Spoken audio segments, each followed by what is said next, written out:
નમસ્કાર ખેડૂત મિત્રો, શું તમે પણ જંગલી પશુના ત્રાસથી જે આપણા પાકમાં નુકસાન થાય છે તેનાથી તમે ચિંતિત છો? તો તેના નિયંત્રણ માટેની આપણે આ વિડીયોમાં વાત કરવાના છીએ કે તો તમે આ તમારી ચિંતા છે એનો ઉકેલ લઈને આપણે આવ્યા છીએ. તો તમારા પાકમાં જે જંગલી પશુના નુકસાન થાય છે તેનાથી કઈ રીતે બચાવી શકાય અને પાકની વૃદ્ધિમાં પણ કઈ રીતે ફાયદો થાય તેના વિશેની આપણે વાત કરવાના છીએ. તો ખેડૂત મિત્રો, તમારી ચિંતાને ઉકેલવા માટે ગુજરાત ઇન્ડો ફર્ટિલાઇઝર લઈને આવ્યું છે એનીમેટ.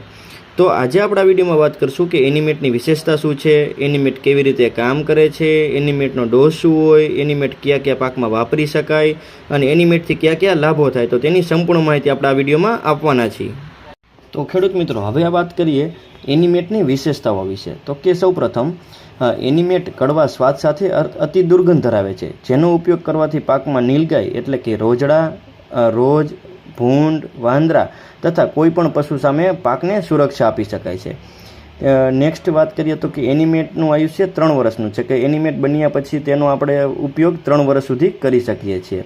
તેના પછી વાત કરીએ તો કે એનીમેટ મોટાભાગની પાંદડા ખાતી અને રસ ચૂસતી જીવાતો સામે પણ અસરકારક નિયંત્રણ આપે છે.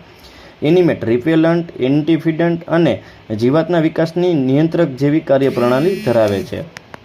તેના પછી વાત કરીએ તો કે ધીમી મુક્તિ અને યાંત્રિક પ્રવૃત્તિના કારણે લાંબા સમયગાળા સુધી પાકનું રક્ષણ કરે છે. વૃદ્ધિની વિવિધ અવસ્થાઓ દરમિયાન જીવાતોને નિયંત્રિત કરે છે અને સાથે પાકની વૃદ્ધિમાં પણ ફાયદો કરે છે.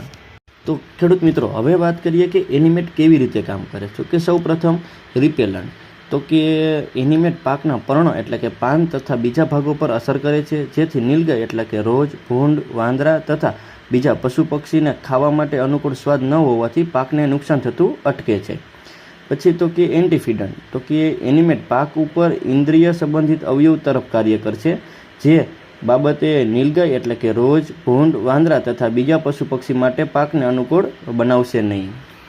એનીમેટના ડોઝની વાત કરીએ તો કે 25 મિલી પ્રતિ 15 લીટર પાણી, અને જો આપણે પીએચ સાથે આપતા હોય તો કે 250 મિલી પ્રતિ 1 વીઘા એટલે કે 16 ગુઠ્ઠો. અને આપણે કયા કયા પાકમાં વાપરવું જોઈએ તો કે બધા જ પાકો જેવા કે કપાસ, સોયાબીન, ડાંગર, ઘઉં, મકાઈ, મગફળી, જુવાર, કઠોળ, સરસવ, તુવેર, અડદ, લીલા ચણા, બટેકા, ટમેટા, મરચાં, કેપ્સિકમ, રીંગણ, આર્યું, ઓકરા, ડુંગળી, દ્રાક્ષ, કેરી, દાડમ, કેળા, સ્ટ્રોબેરી, પપૈયા, સફરજન, ચીકુ, તરબૂચ, ફૂલો વગેરે જેવા પાકોમાં આપણે તેનો ઉપયોગ કરી શકીએ છીએ. તો હવે આપણે એનીમેટના લાભની વાત કરીએ તો કે સૌપ્રથમ નીલગાય એટલે કે રોજ, ભૂંડ, વાંદરા તથા અન્ય જંગલી પશુથી પાકને સુરક્ષા આપે છે. ઉત્તમ ફાઇટોટોનિક અસર કે જે પાકને વૃદ્ધિ અને વિકાસ સુધારવામાં પણ મદદ કરે છે. ઉત્પાદનના સૌંદર્ય સંબંધિત મૂલ્યોમાં સુધારો કરવામાં પણ મદદ કરે છે. ફાયદાકારક મિત્ર કીટકો, પશુધન, માનવો અને પર્યાવરણ માટે પણ સલામત છે. અને છેલ્લે વાત કરીએ તો કે જૂના તેમજ નવા રસાયણો સાથે વૈકલ્પિક રીતે આપણે તેનો ઉપયોગ પણ કરી શકાય છે. તો કે આ થયા બધા એનીમેટના લાભ. તો આ રીતે એનીમેટનો ઉપયોગ કરવાથી આપણા પાકને જંગલી પ્રાણીના ત્રાસથી આપણે બચાવી શકીએ છીએ. તો ખેડૂત મિત્રો, તમને આ માહિતી કેવી લાગી? જો માહિતી પસંદ આવી હોય તો આ બીજા ખેડૂત મિત્ર ગ્રુપમાં પણ શેર કરો. આભાર. જય જવાન, જય કિસાન.